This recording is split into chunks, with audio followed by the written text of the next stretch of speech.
hair and horns that make this milk, yak milk, which is so unpleasant if you're not used to it. But anyway, it was such an interesting trip that I really recommend you should go and visit Tibet. Now, as I was describing Tibet to you, I was using both so and such. Let me show you how that works. So is usually followed by an adjective. The example is, Tibet is so interesting. Interesting is an adjective. So interesting, and it gives the impression of being very, extremely interesting, okay? We were so impressed by Tibet. So plus adjective. These instruments are so difficult to play, okay? They're so difficult to play. The monasteries are so huge, and it was so cheap. In fact, the holiday was so cheap. All right, so followed by an adjective. Now, such. I said it was such an interesting trip. Now, look at that. It was such is then followed by the noun. And if you have an adjective describing a noun, that goes before. So look, it was such an interesting trip. Okay, not easy. It was not a such interesting, but such an interesting trip.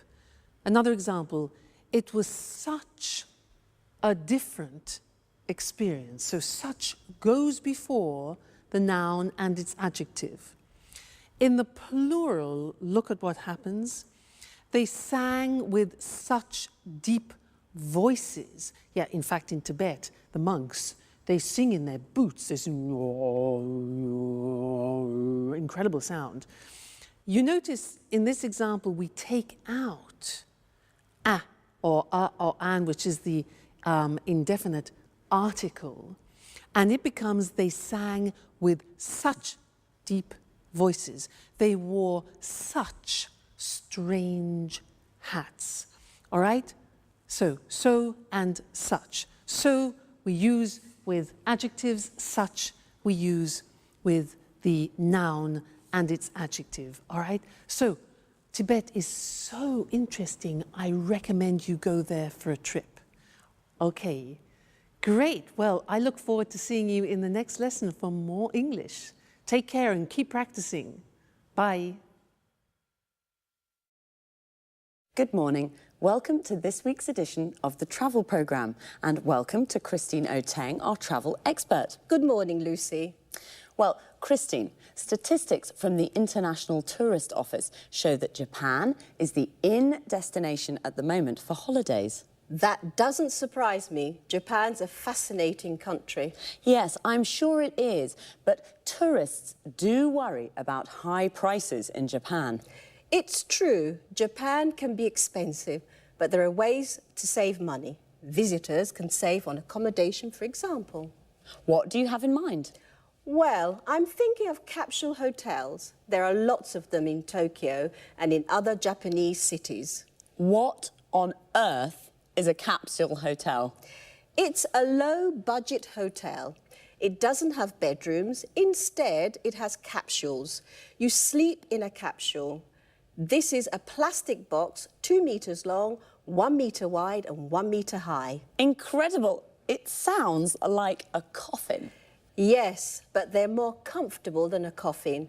There's everything you need. A bed, a control panel for the light and heating, or air conditioning, a small TV near your feet, a radio, and an alarm clock. Don't tell me there's a shower too. Yes, there is a shower, but not in the capsule though. You share showers and toilet facilities with other guests. And how much does it cost? About €25 a night. Capsule hotels are really for office workers who miss their trains home at night, but tourists can sleep there too. Amazing. And only €25. Do you think that an idea like that could work in Europe? Absolutely. In fact, there's at least one capsule hotel already in London. Does it have capsules too? No, it doesn't. There are traditional rooms, but they're very small. They're about 7 square metres. Many of them don't have a window, and there isn't a wardrobe, just 2 coat hangers. You need to pay extra to watch TV and to have your room cleaned. But there is a double bed and an ensuite bathroom with a shower, toilet and wash basin. And how much does it cost in London? A room costs about €40 a night. But if there's a lot of demand, the room can cost more. You see, the hotel uses the concept of low-cost flights. And the earlier you book, the cheaper it is. So, if you book at the last minute, you pay more. That's it. Well, there are some interesting travel ideas there. If you're looking for a cheap place to stay in central London, you could try a capsule hotel. But remember to book early.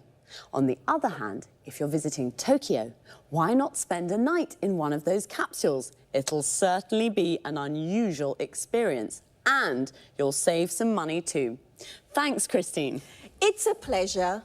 Goodbye. And goodbye to all our travellers. See you next week. Christine said Japan is the in destination at the moment. We say something is in when it's fashionable and popular. We can say green is in, or green is the in colour. This means that it's a popular colour at the moment. And did you know what a capsule hotel is? I didn't. It's a low-budget hotel with capsules instead of rooms. Low budget means it doesn't cost very much, so a low-budget hotel is cheap accommodation. Remember, accommodation is the place where you sleep.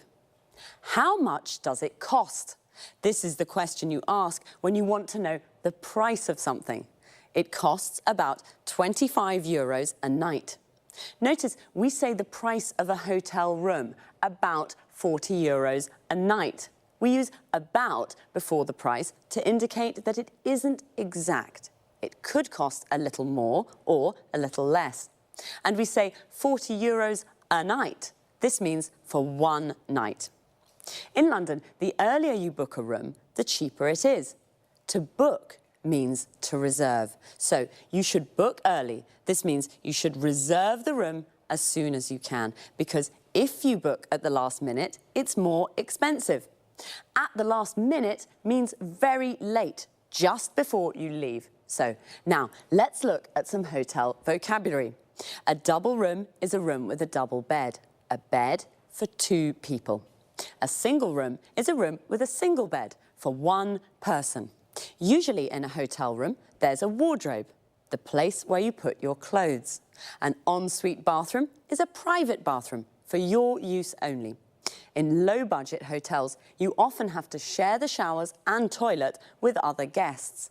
Guests are the people who stay in a hotel. To share means that it's not only for you.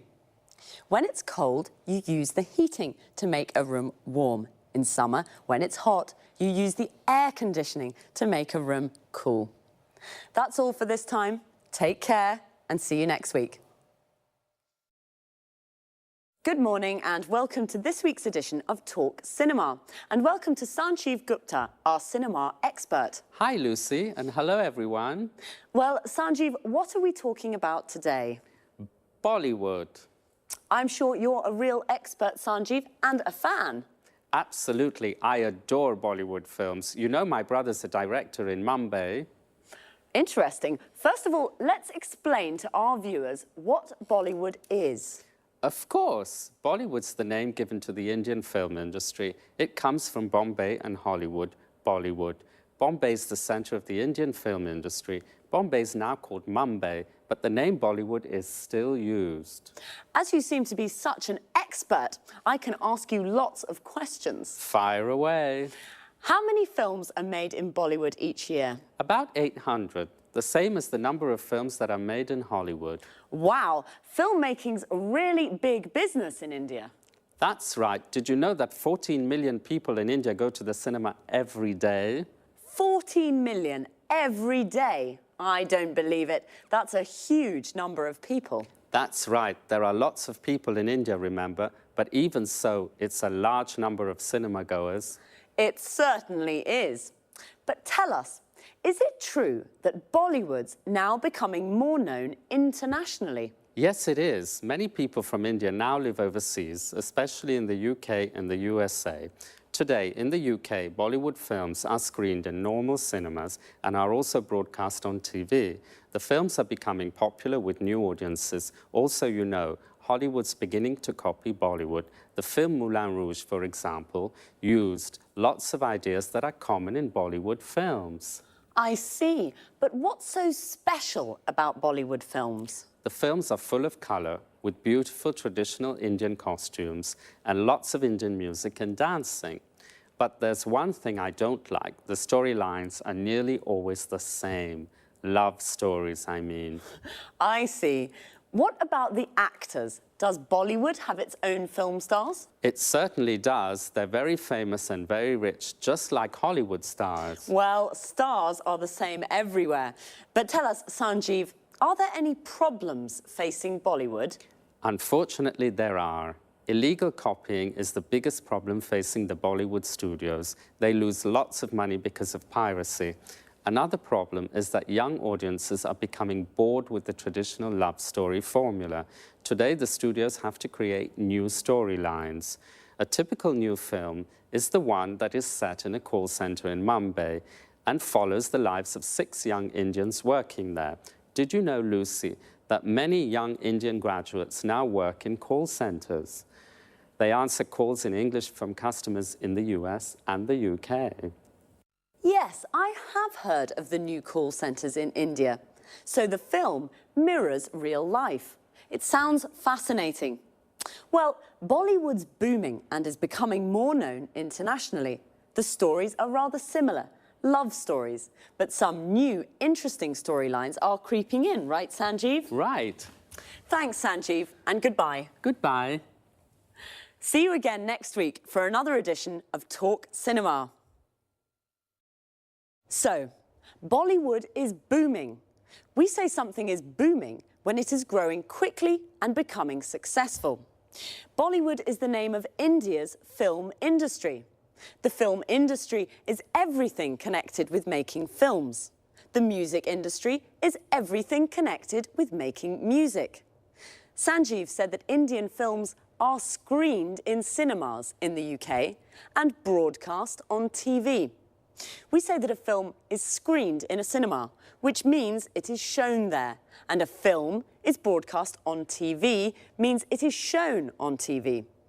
Well, I didn't know there were so many cinema goers in India. A cinema goer is a person who goes to the cinema to watch films. Are you a cinema goer? Do you like love stories? A love story is a story about love. Most Indian films are love stories. In fact, the storylines are nearly all the same. A storyline is how a story develops. So the storyline of a film is what happens in the film. The audience is all the people in the cinema watching a film. In a theatre, the audience is the people watching a play. Young audiences in India are bored with love stories. This is a problem Sanjeev mentioned. He also said illegal copying and piracy are problems. Illegal copying is when somebody copies a film without permission. It is illegal. And piracy is when people sell the illegal copies. Bollywood studios lose money because of illegal copying and piracy. It's a problem for film and music industries all over the world. Do you remember the expression Sanjeev used when I told him I had lots of questions for him? He said, "Fire away." This is an informal way of saying, ask me those questions. Bye for now. See you next week.